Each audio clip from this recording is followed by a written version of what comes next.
Welcome.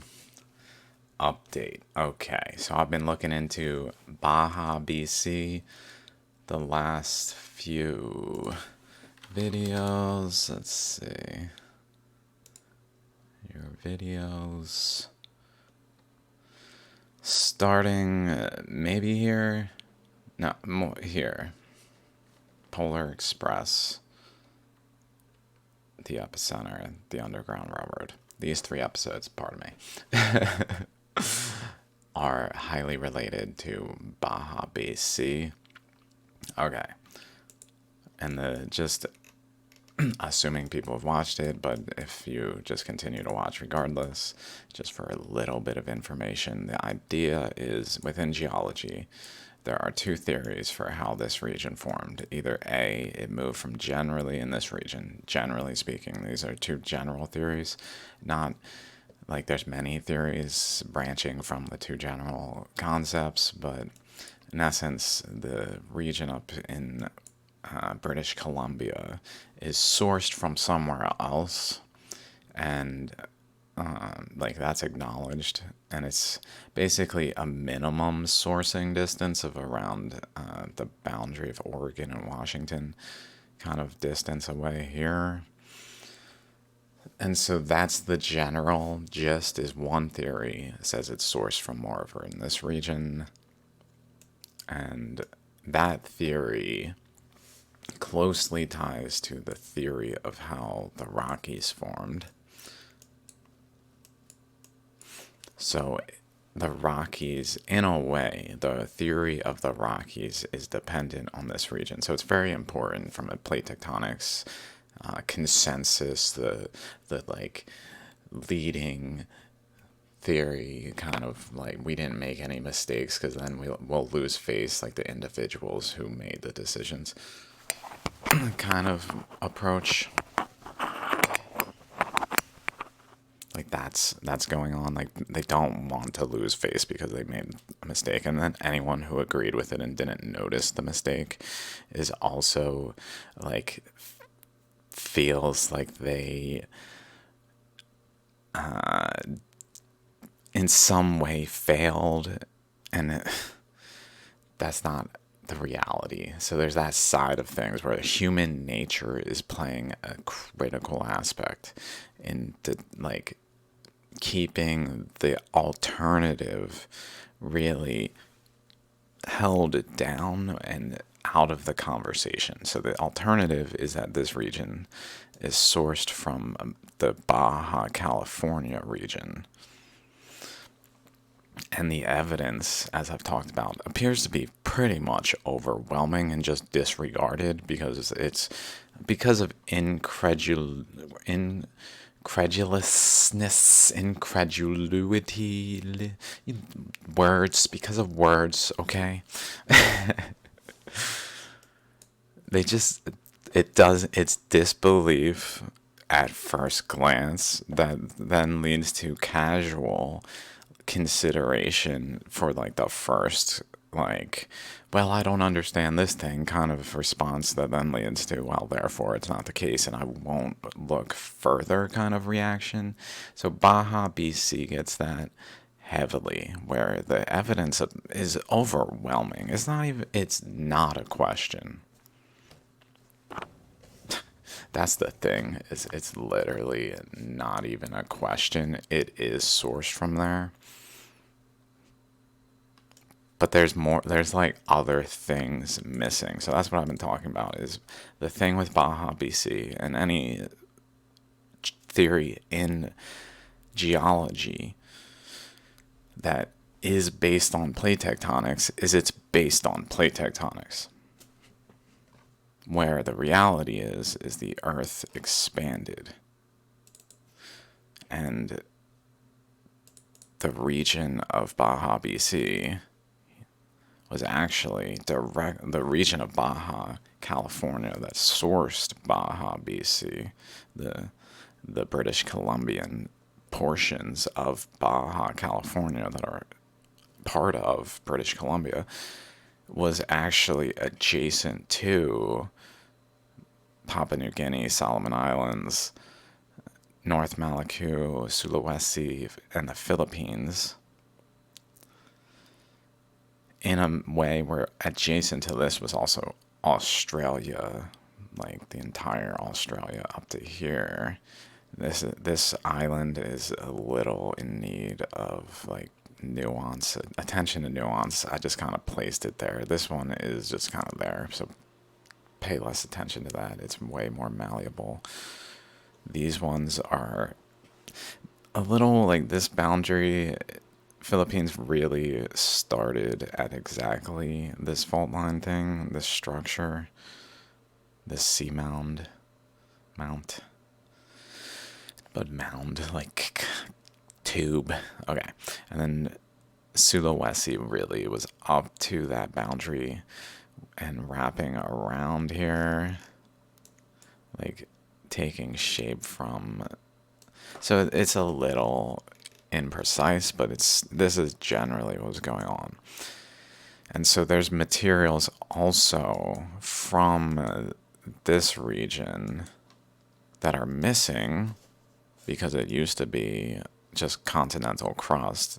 These islands are shaped from pre-existing continental crust on the single landmass of Earth. So current flowed underneath the crust. And it really like was caused to because of colliding currents where like pressures caused upwellings. It was caused to flow up into the crust itself and carve out chunks like around segments and literally just carve it pieces out to the point where it shaped the continental crust above. But in so doing, the continental crust didn't just disappear. It got caught in the currents that was shaping the above region and got pulled away. So I believe, almost assuredly, I haven't found exact things, although there are parallels I've talked about in the other episodes that of like chunks of this that are a part of British Columbia, because there are what's called the insular islands, I believe. There's what was once considered to be islands in here, and it's most definitely sourced from these islands. Not from British Columbia. It's like a question mark. Like it's just kind of basically plate tectonics just says there were some islands out here. They got pushed in by plate motions. The end. Like it's not really a substantial like Baja BC is a substantial focus, but that there's these islands is just pretty much there were some islands. It doesn't have the same like importance in plate tectonics as Baja BC controversy has, but the reality is it was sourced from these islands, and that's like an aspect of it that's totally not accounted for. So like, and can be. So like it's because it's from the Philippines, it contains parallels of materials and all sorts of things that show it's from the Philippines, etc. And I already found some parallels that are of interest. But now here's Australia adjacent to these currents when the Earth was smaller. So like it expanded outward in segments by breaking off chunks and creating new shapes while the chunk was still a single landmass. Like Papua New Guinea is still attached to Australia, but this segment was down here. It just got broke up into this region by a current generally going up this way. Meeting a current generally going this way, so that they had a boundary, and then it began to move out this way as the Earth expanded, and like this current coming in this way began to really come in more so here and fill this region, so it wasn't applying a pressure here. So this current was able to push the boundary out. That's my interpretation. While there's also a current coming down this way, which is really at that time flowing generally down here.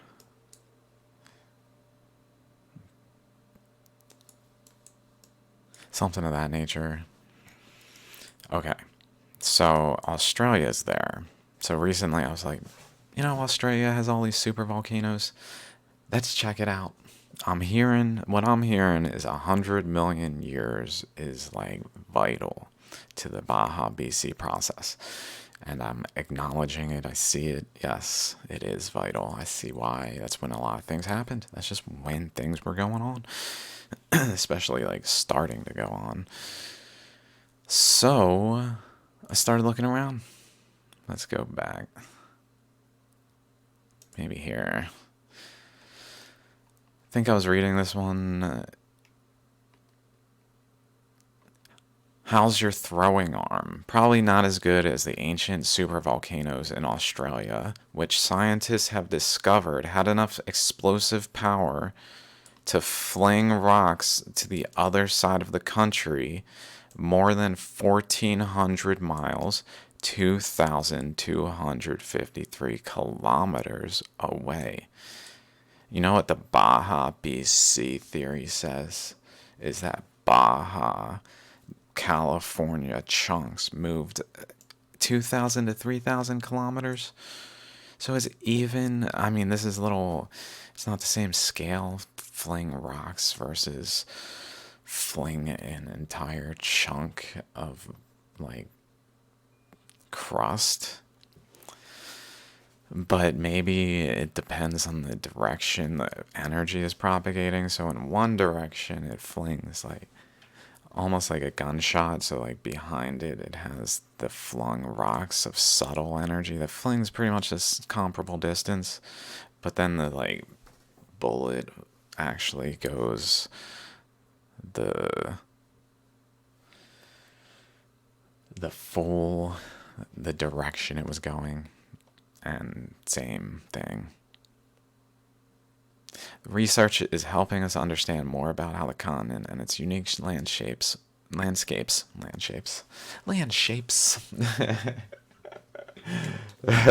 once formed. It's long been known that the east coast of Australia is home to ancient supervolcanoes.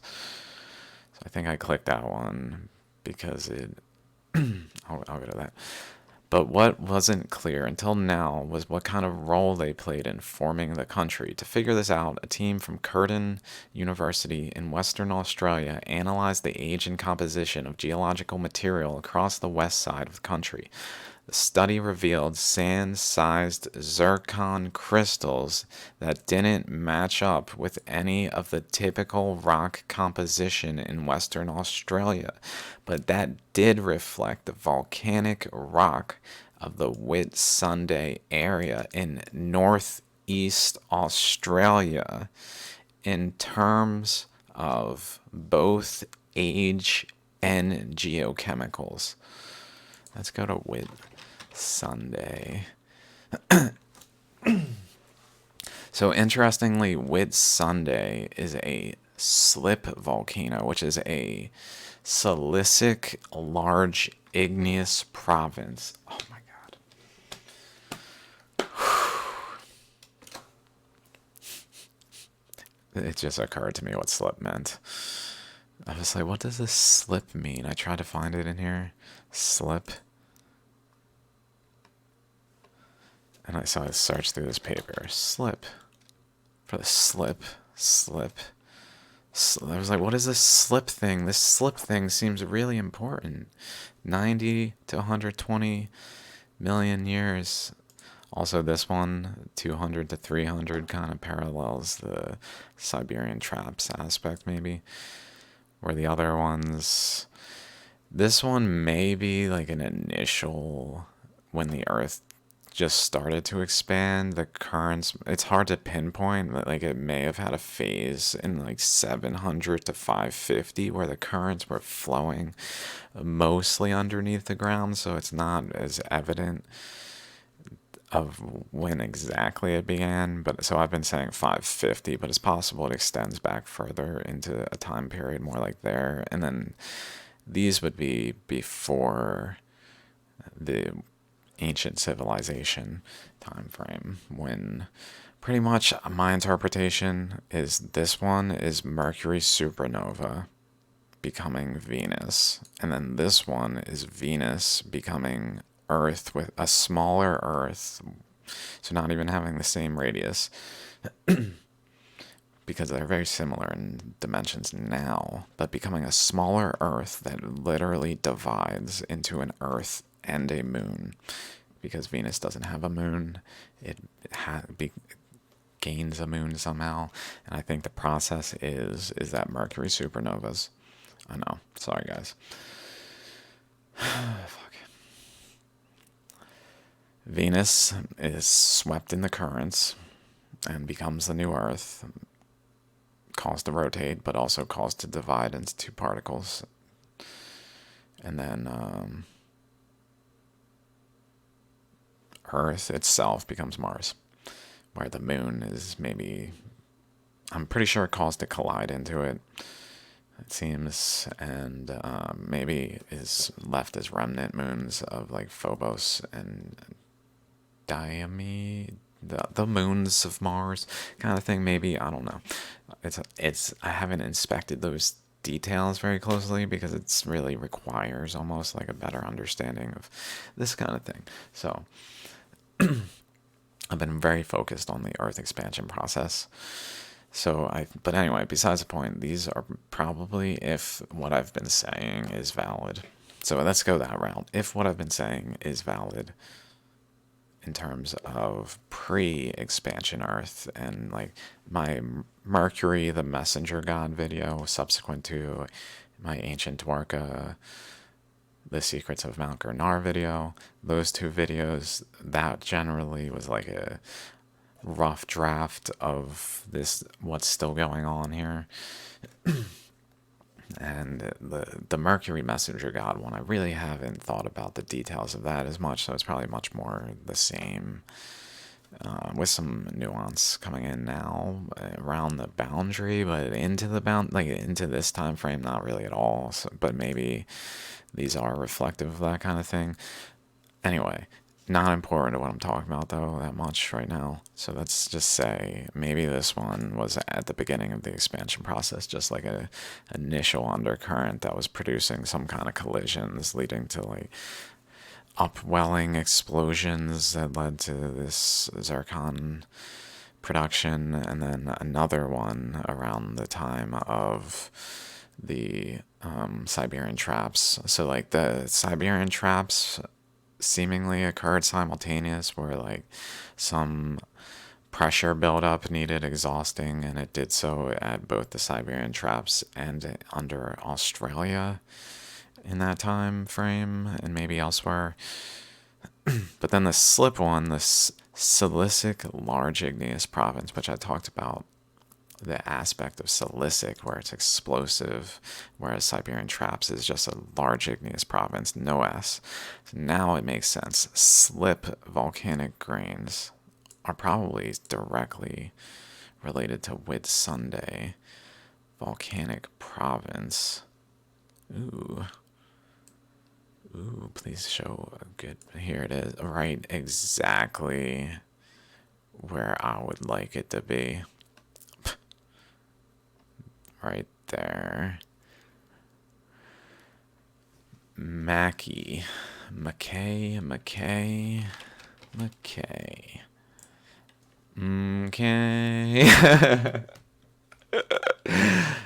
Where are you? There it is. Oh, it's like smack dab in the middle of this current.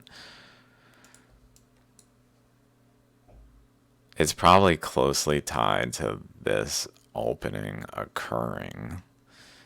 This boundary breaks out to here.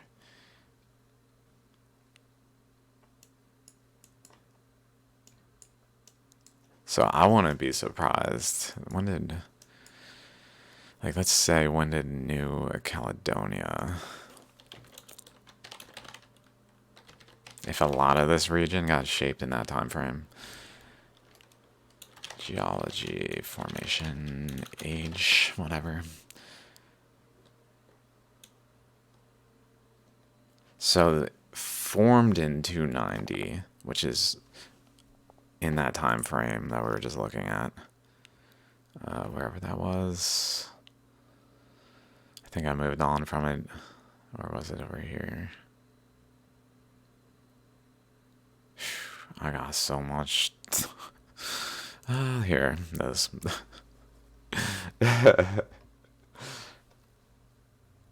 In this New England origin.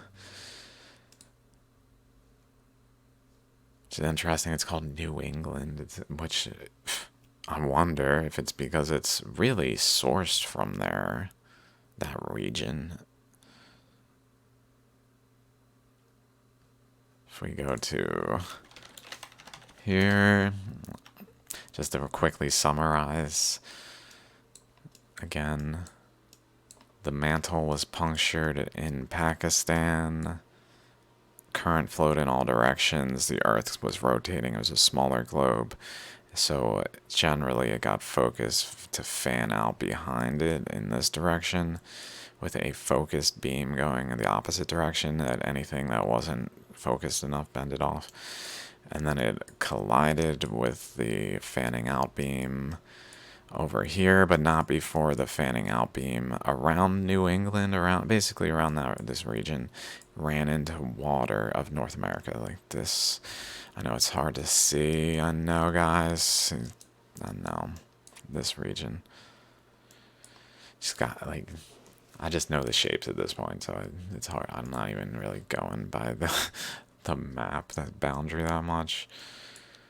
Like this is North America. Just the shape here, but this here is generally so. Because the magma ran into water in this region, it seems, I'm feeling pretty good about that. The more I consider it, it ran into water, created basically a more explosive magma because the magma solidified in part, but still had a pressure and a current behind it. And so essentially it mounded the material, but then ended up going around it. And when it was able to like find a channel where it wasn't going through water, I guess, it then flowed more laminarly and didn't produce a support structure, and flowed over through here, which collided with this current coming this way, as well as through Australia, from Antarctica through here up this way, and basically into that region with pressure here. So maybe Hawaii came out here and got like caught in the current and flowed up this way, like right through there. Seriously. Seriously.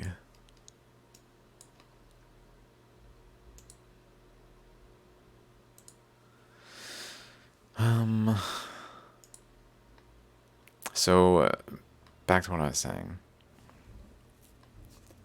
Here is volcanic zircons erupted 107 million years ago.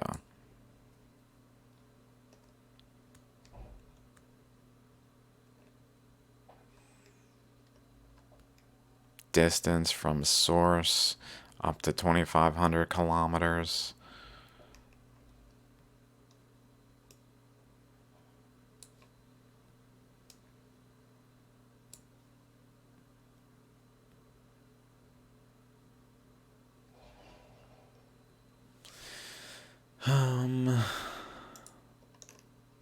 Let's see.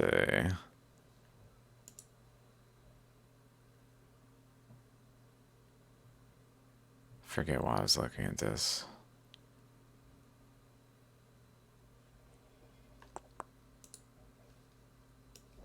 I was just gonna start going through tabs a little bit and be like, alright.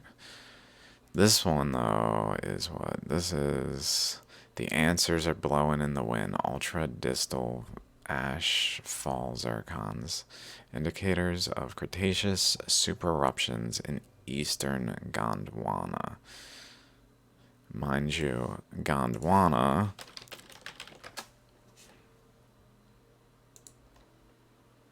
does not position Australia adjacent to North America. I don't know why it's not on this.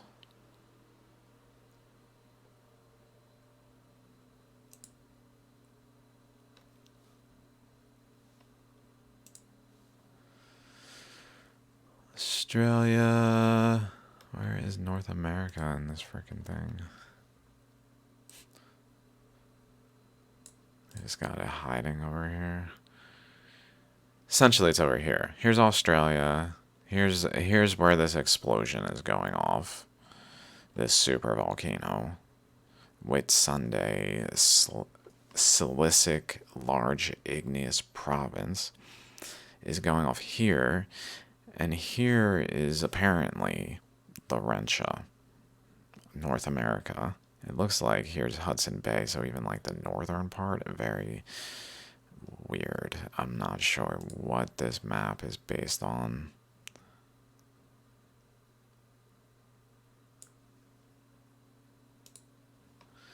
So pretty much here, and then we have an entire ocean around because of the globe, and then there.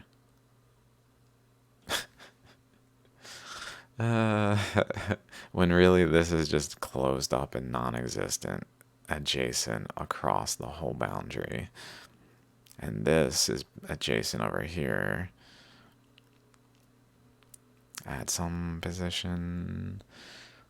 It's hard to tell based on how it may be angled inappropriately.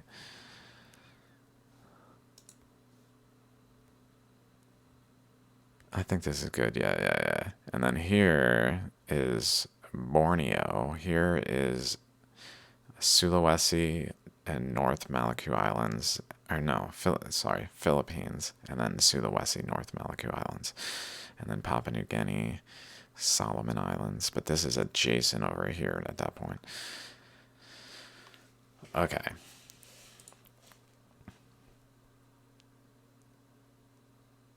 Let's go back here. So that suggests that the giant volcanoes that were once dotted, once dotting the northeastern coast, belched rocks far and wide, including all the way to the other side of the country, as well as shoving rocks far and wide, inclusive of the other side of the Pacific. Because it was really non-existent at the time. It was more so up in the Philippines, like in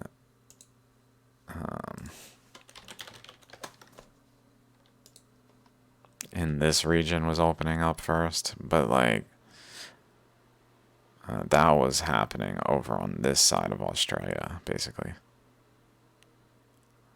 Past Australia, past Papua New Guinea, and then it started to widen out into this region.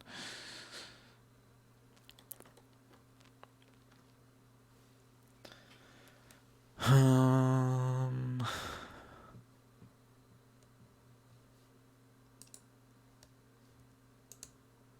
get some tabs out of here. Okay, so I was finishing thought maybe it moved. Let's see if it has some history. Because the Rangelio formed around 230 million years ago, radiometric dating. If this one formed in the general time frame, maybe it also had some kind of motion.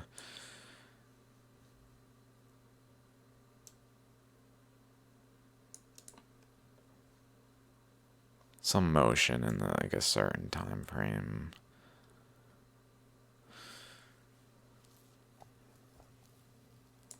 Island was initially located in the southeastern margin, and then in the united southern continent of Gondwana. The way we maintain plate tectonics is, dude, it's cartwheels, dude.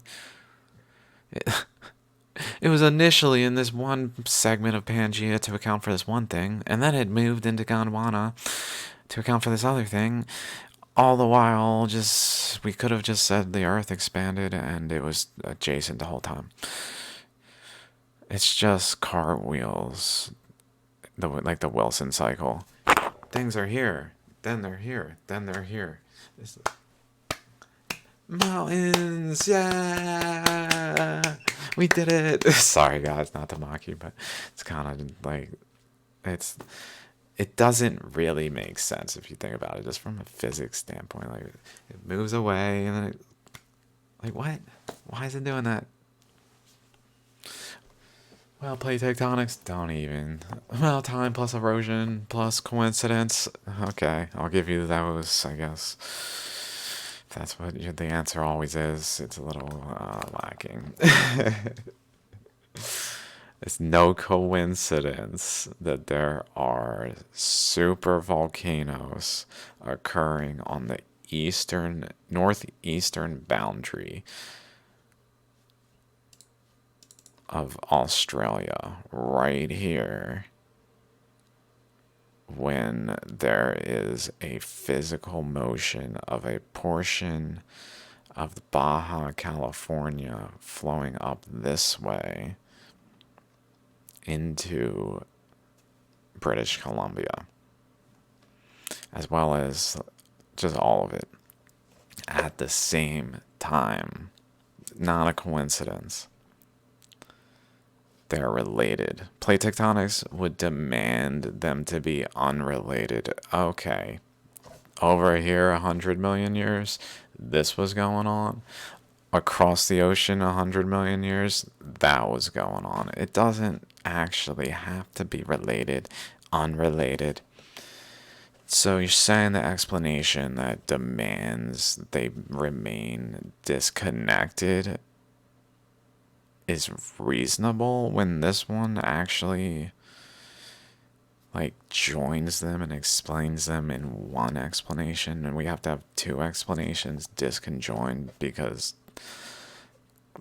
we're unwilling to get past that plate tectonics is false and the earth factually expanded, and actually at least entertain that, to see the evidence for it, because of it's too ridiculous in like first glance.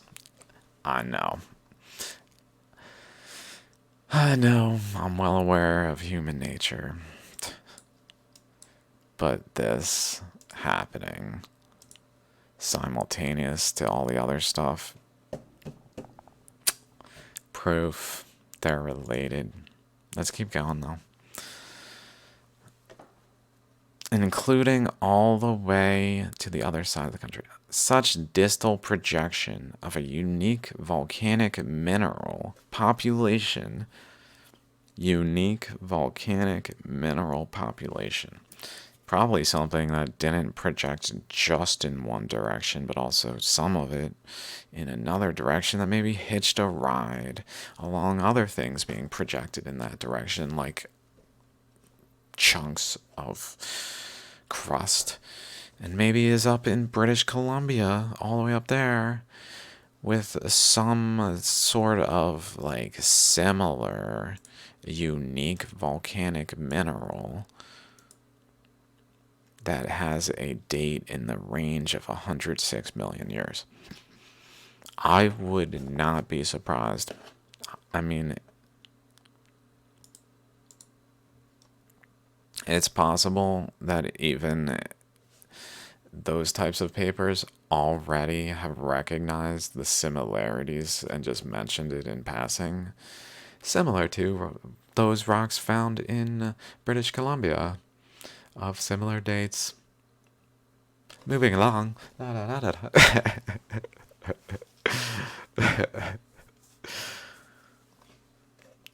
Based on an analysis of the arrangement of land masses and atmospheric conditions at the time, it looks like the super eruptions happened during the southern hemisphere's winter. I imagine if there's this like colliding of currents that's causing like a volcanic eruption that's really like radiating from the ground, maybe it creates a like space that pushes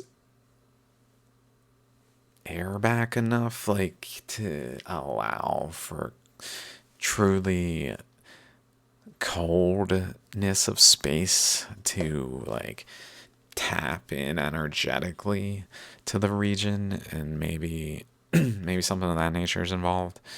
I find it kind of interesting that there's this like coldness in the winter happened during the it looks like they happened during the winter, even though apparently they happened for millions of years. Like, does not compute. Does not compute. It would have had to have been like a few weeks. Pretty sure that I've read other places. These are not short events like that.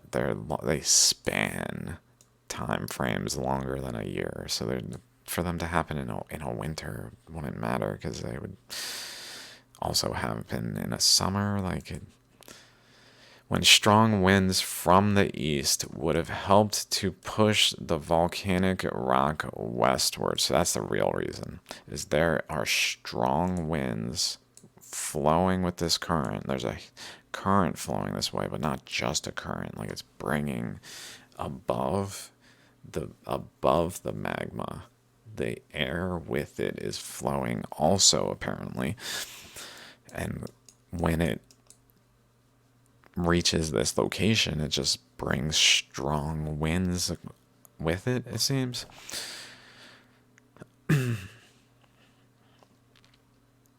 That to me is far more explanatory than to say it happens in the winter, although to hypothesize that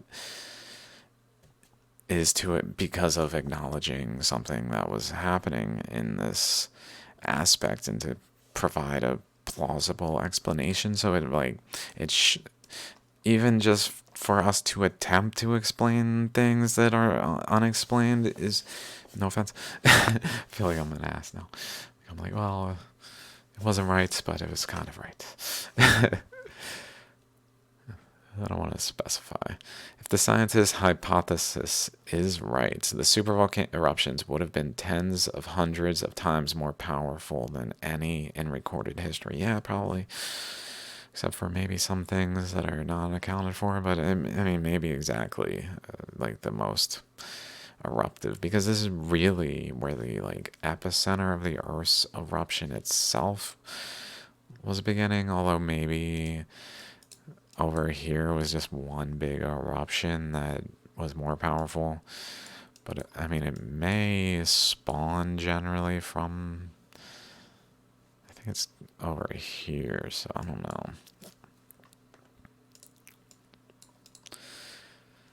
know. Okay. Let's see.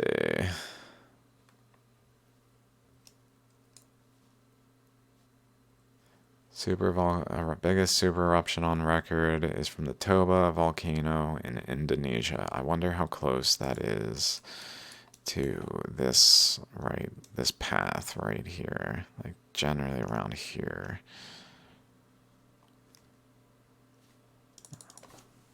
Toba volcano.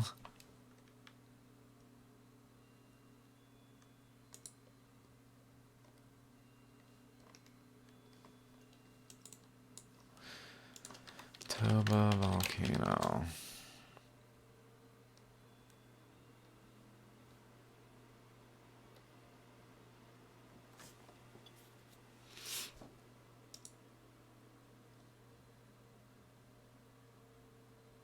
Lake Toba.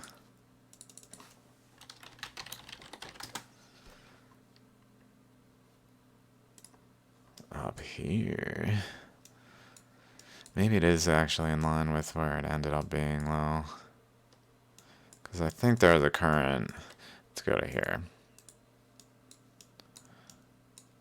This current basically meets resistance and is caused to bend off, but to a degree it's caused to bounce between continents, basically, and break off segments in a way that shape island arcs out of this region. But then down through the island arcs begins to propagate what appears to be like a beam that's physically going down through here.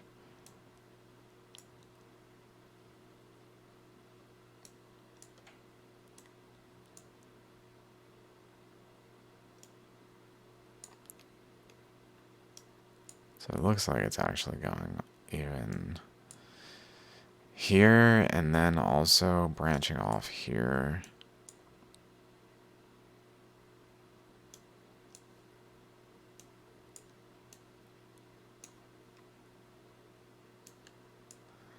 So I guess at different times, there's one down here, so maybe there's another major volcano in this propagation direction, like right here. And then this one looks still a little far for that, but maybe related.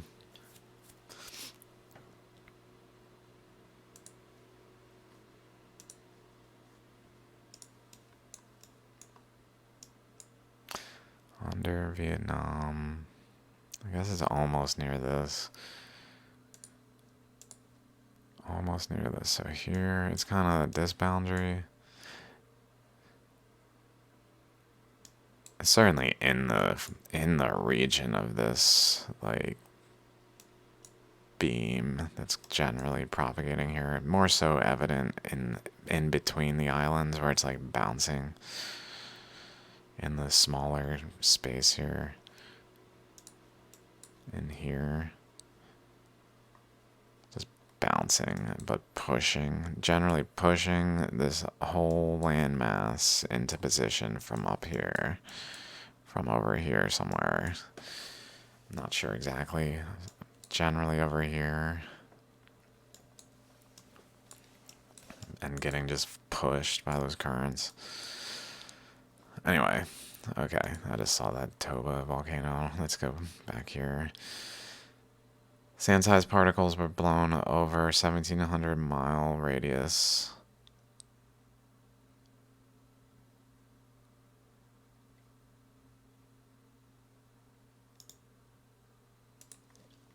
Let's check out the map of that.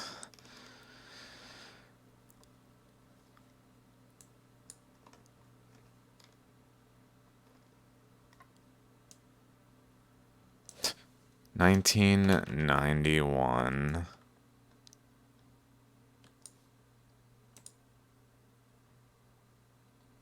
$25 for 3 days. Not even to own. You guys just wanna hold us back. That's the reality of the situation. Fucking short-sighted. 'Cause we can. No offense to this place specifically. All y'all motherfuckers doing it. Someone did it first. Oh, our journal's more prestigious than theirs. We should charge too. Just start making fucking money off of the work of scientists. It's fucking weird, dudes. It doesn't make actual sense.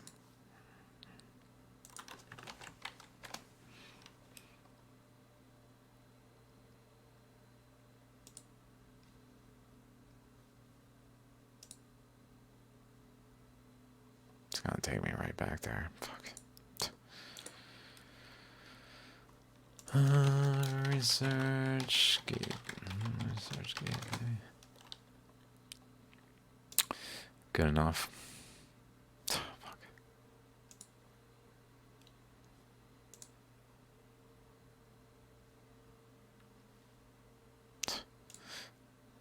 Here we go. Okay. It's towards India to a degree. That's interesting.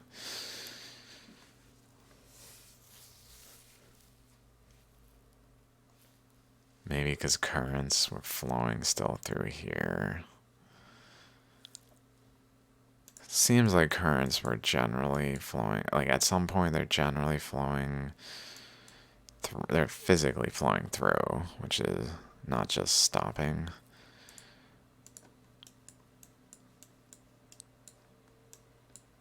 Here they flow, and they do meet resistance, but they still like flow through. And then over here is the top of the ammonite, where it seems like that's where like currents are flowing like out of it through the top. So maybe it's got like a influence where it's generally putting a wind, like across here and just participating in making this more oblong.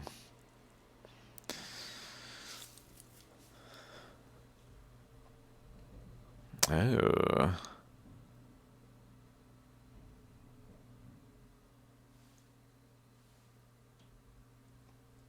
Pleistocene.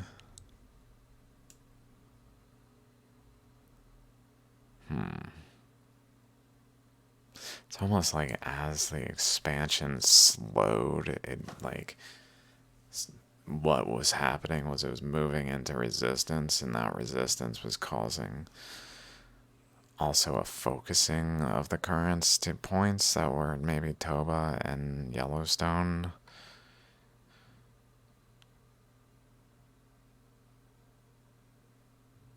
And these currents maybe are focusing this way, pressure this way. I mean, that's pretty much where because there was a current flowing with pressure that way. This current is flowing up from over here, this region, down through it to Yellowstone, putting up pressure in that direction. So maybe when it exploded, it more so was influenced by that current than anything else, and caused it to propagate this general direction with the eruption's influence.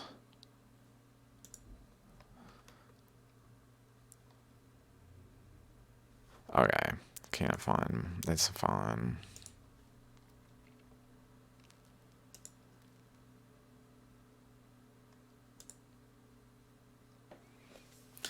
Earth-shattering discovery. Okay.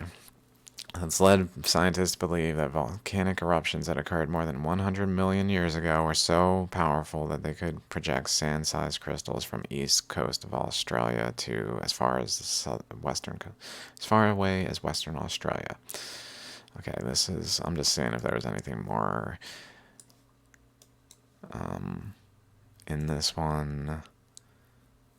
This is just a link from the previous one. Here's the actual paper. Oh, okay, it's this paper. I already have that paper open. It's a little hard to find that one because it's also kind of behind a paywall, but luckily I did find it.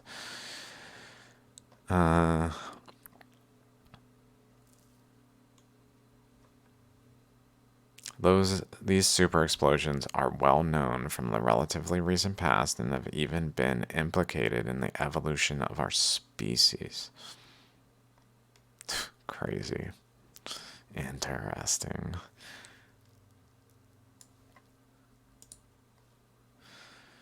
World's largest continental volcanic chain has been discovered in Australia. Almost 2,000 kilometers long. Interesting. Another 2,000 kilometer parallel. I don't know why they would be having the same numbers like that, but it does. This one's actually seems to be more recent though. Volcanic chain includes 15 ancient volcanoes already knew about, but they've now shown that, okay, formed from the same hotspot over the past 33 million years.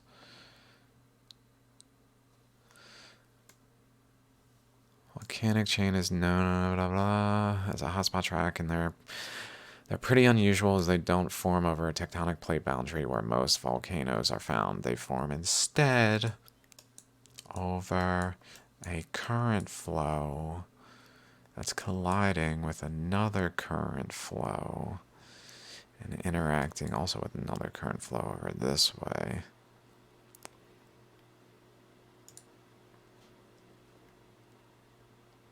I think did I finish this one? Yeah. Okay. This type of volcano chain is known as blah, blah, blah, caused by magma plumes almost 3,000 kilometers below the Earth's surface. So another similar distance in the 2,000, 3,000 range. I don't know why that would be showing up over and over again. I'm just noting it. And I'm sure anyone who's actually interested in this and Baja BC would find these numbers a little odd to be present across these things. That's all. That's all. Okay. You can think of it as moving a piece of plastic over the top of a lighter and watching as heat blisters form on the surface.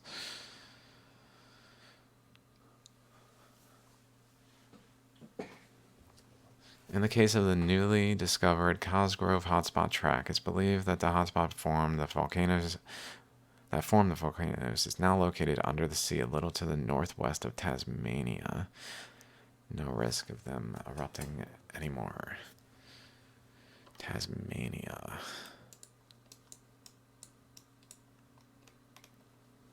Maybe here. Pretty much. So they're probably finding this systems like remnants. Some remnants of the bonds. I think this is as far as Australia was, but it might have been further, because here's Papua New Guinea. Basically, this boundary here was here. And then this went down to the corner, which was probably here. I think it maybe here even kind of has some semblance of it.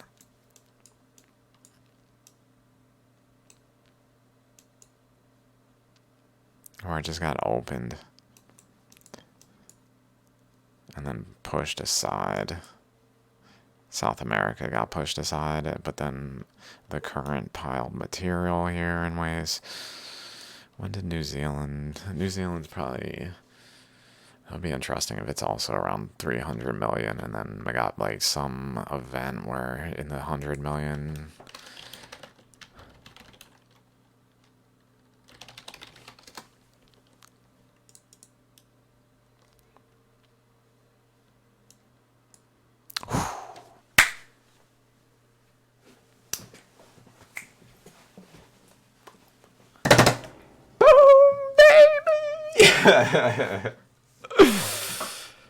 uh,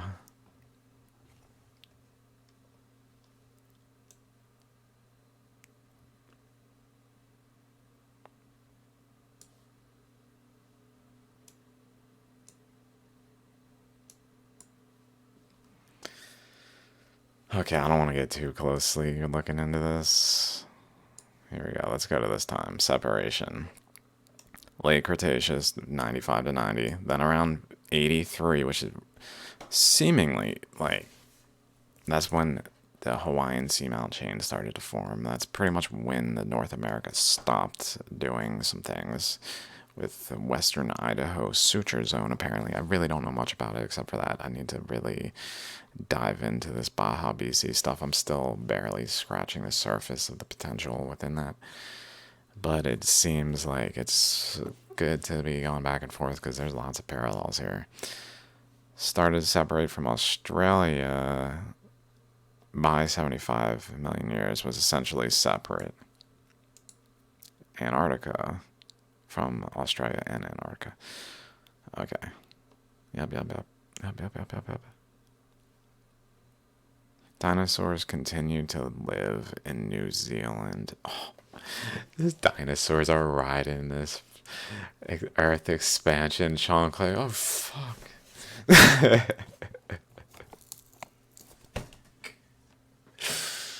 Because they were there, guys, while we were there. Pretty sure we figured out how to just not need food through like some pyramid kind of technology that maybe it was a Ponzi scheme, pyramid scheme, like the ultimate one. And one second.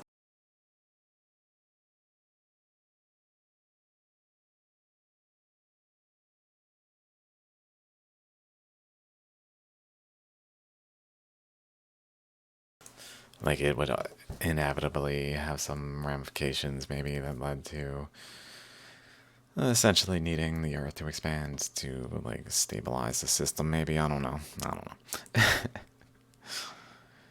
But was I saying?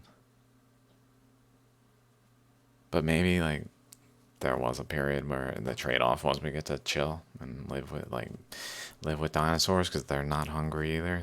If they don't have any needs, they're not like feeling like they need food. Maybe they're just needing love, hanging out. Do you love me? I'm a dinosaur. But then like the system started to fail, and dinosaurs started to eat humans, and things started to get chaotic, and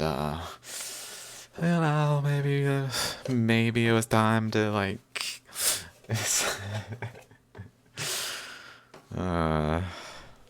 seems plausible.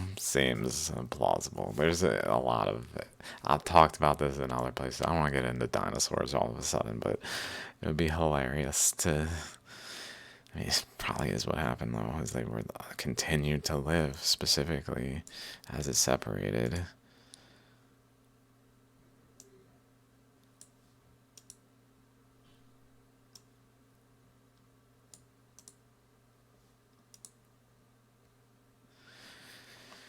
I wonder if there's got to be something going on where like the radiation release actually is transforming and causing rapid evolution, because not only is the time scale inappropriate geologically, but obviously that really impacts biology interpretations and evolution. And I mean, it's generally going on in some ways, but I think it's really driven by this like radioactive decay of the earth process that's literally transforming and it's creating like unstable systems that occur and exist and maybe even experience, but really were only rocks all along. Like ammonites were never living. They were only formed in spiraling energies. But maybe they were living in their experience, though. That's the crazy thing, is it can be both, but it really is that they were never living. Shallograms, never living. I've gone through this so much in my shallograms videos. These ones, they just simply never had a living creature in them. It's as simple as that. It was formed by current flows like this. Literally the size of Australia. Ammonite the size of Australia, not an ammonite. And yet maybe I'm still willing to be like, well, maybe they experienced it and like that plays into evolution in some ways because there's a lot of details to it. I don't know. Okay, let's go back though. We realized that the same hotspot had caused volcanoes in Whitsundays in the central Victoria region. So this volcano that we were just looking at, the 107, 106 million year one, apparently, I assume, or else ones that generally were from the same location, so generally related to the same currents, but maybe at a different time. Not sure because it doesn't explicitly say there. Central Victoria region. Central Victoria region. Victoria, so down here and here. Here. We realized that the same hotspot had caused volcanoes. So basically it's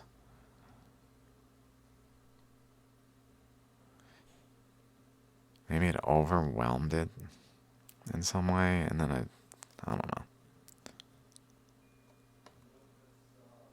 Actually, it's just this current is probably dying off, draining back at some point. We realized some rare features in New South Wales.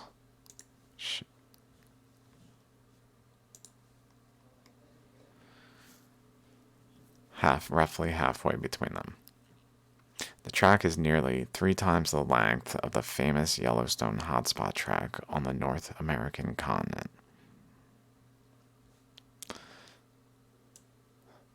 The group of volcanoes are around 700 kilometers apart, and so no one had ever expected them to be connected before. But the scientists figured out that they were all surface manifestations of the same hotspot by studying their composition. They all had the same chemical signature, with the volcanoes at the southern end of the track being younger than those at the northern end. So this is a boundary. Let's see.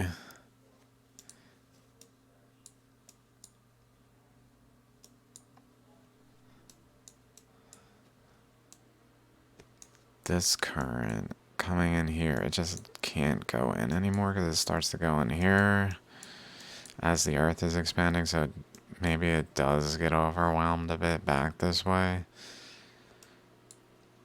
Because essentially it was flowing through here, but maybe as it turns off, this current still is able to... I don't know if that makes sense. Like once it widens this out, maybe. I don't know. Some reason it's moving in this direction, which maybe is just in the current. It makes me think of like the two aspects of electricity where it's almost like the electrons move one way and the ether move another. So the current moves one way, the particles move another. Kind of thing going on.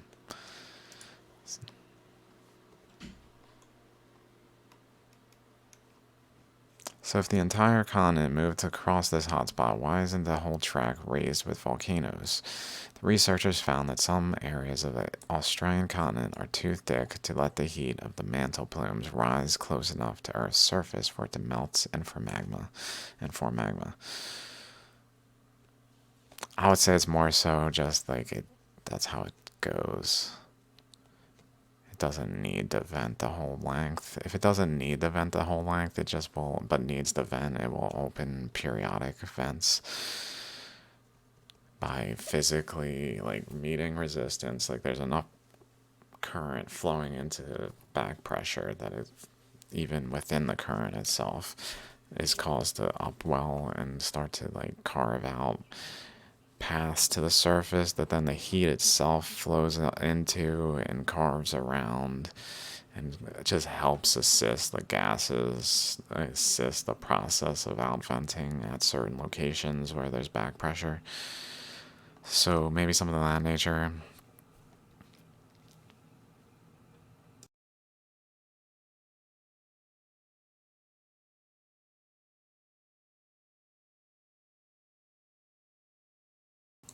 It's only places where Earth's solid outer layer, called the lithosphere, is thinner than 130 kilometers that volcanoes formed, they found.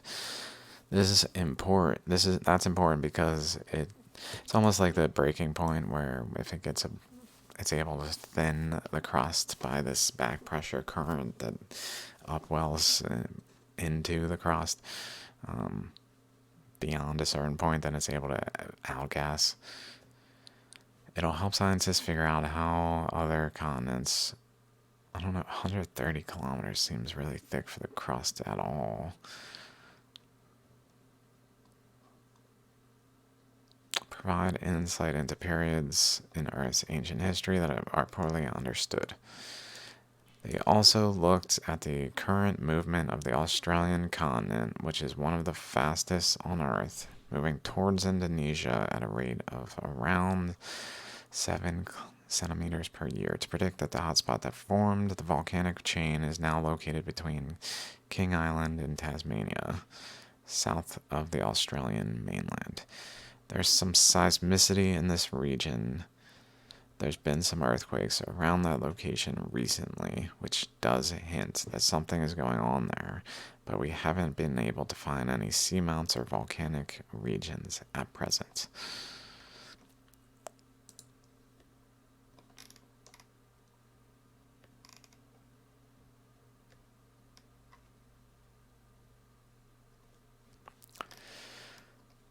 Okay, so again,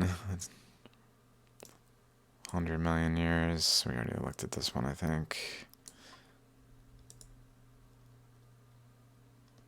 Let's close that.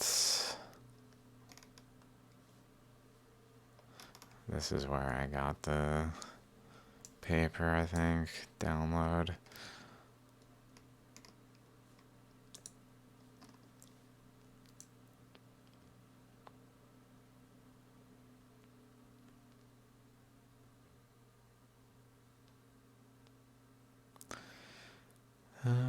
130. That whole region is just building up resistance, and the event is beginning even back then. Radiometric dating is really not that much time passing between them, that's the thing. 120. Whoa. Okay. Okay.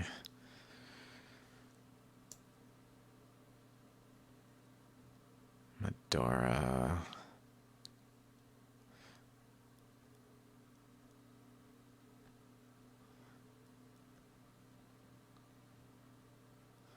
I'm sure there's things I'm skipping.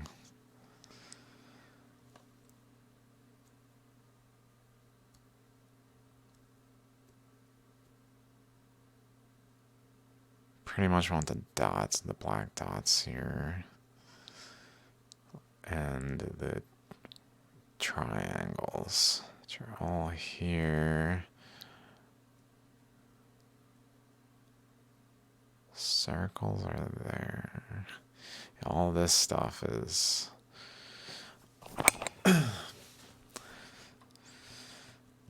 before that, or yeah, before then. Unrelated to Earth's expansion process.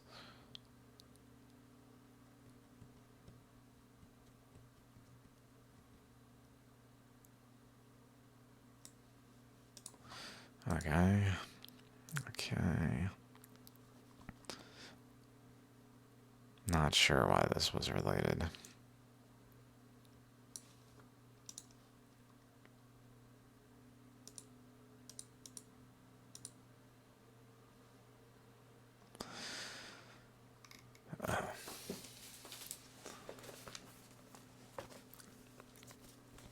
Let's see. Whitsunday Volcanic Province, Northeast Australia. Volumetrically dominated by ignimbrites. Active long periods, 40 to 50 million years. So to call it during a winter really doesn't make sense. Like I was saying, it makes more sense that it was like there was a wind because of just the sheer amount of current flowing there. It was causing an actual wind above the surface, even above the current itself. Significance, so I wonder if I search for that. Winds caused by volcanic flows, lava flows. Like just lava flows.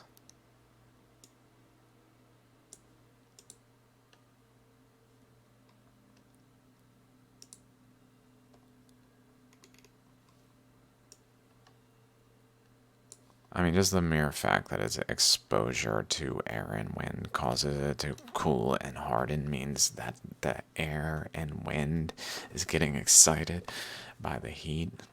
So it's moving.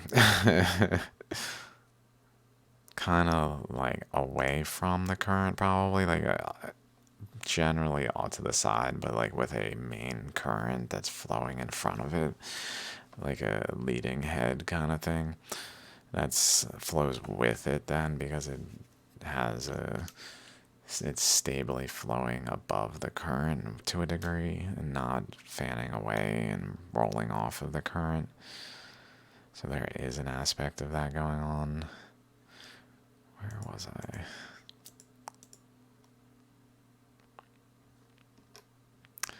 Oh yeah, that's what it was. There's a silicic igneous province, large igneous province here. So there's the silicic large igneous province here, a silicic large igneous two of them in this region that they listed, and then down here another one. I just kind of wrote it down. I think that the structure under Africa a current flows across Africa and runs into the East African Rift current that's coming from above Africa and crosses it and creates the East African Rift zone. So that region probably is just contributed from all this mass here to have like a Silicic large igneous province more so than just a large igneous province, and that also feeds into South America. So that seems related to those things. That's why I was looking into this. Okay. Moving along. Moving along.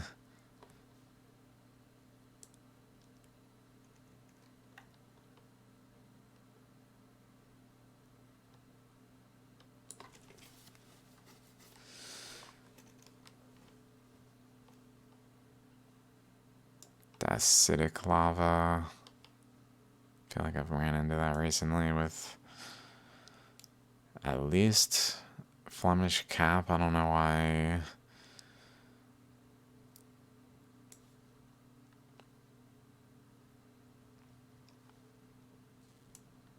I don't know the materials in British Columbia very well to compare. I was just kind of glancing. And I don't know what the names mean. I just like look at the names to just, and like the more I see the name, the more I'm like, okay, what is this thing I keep running into it there, kind of thing. That's my approach.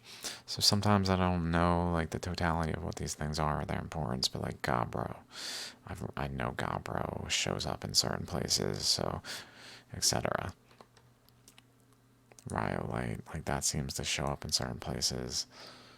So I just keep kind of keeping note of those things. And so, anyway, okay, I think we made some pretty good progress just from the Zealandia and the Australian supervolcano parallels to the Baja BC hypothesis, or whatever it's technically termed.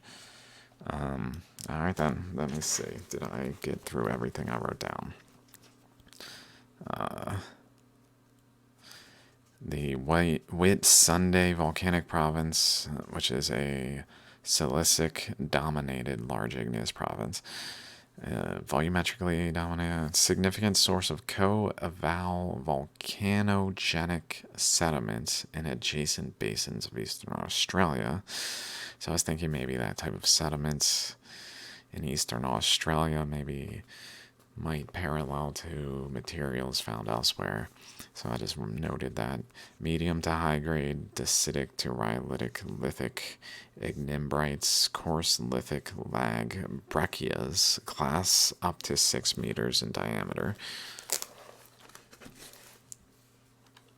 A clast is just like basically a rock inside of a matrix kind of thing. Like clast matrix.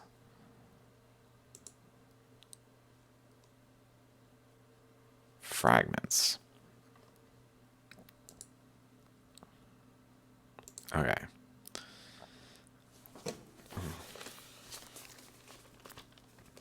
So eastern Australia has large fragments up to 6 meters in diameter, although definitely larger. Just not understood to be like the same thing of a fractal nature on a different scale. Intruded by gabbro dolerites to rhyolitic dikes up to 50 meters in width.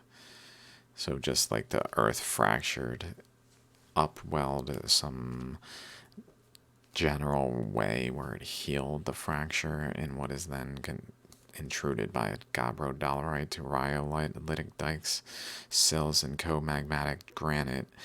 Dike orientation primarily northwest to north-northeast. I'm not sure what to make of that exactly. Northwest. I don't know. Northwest to north-northeast. Northwest to north-northeast. I don't know.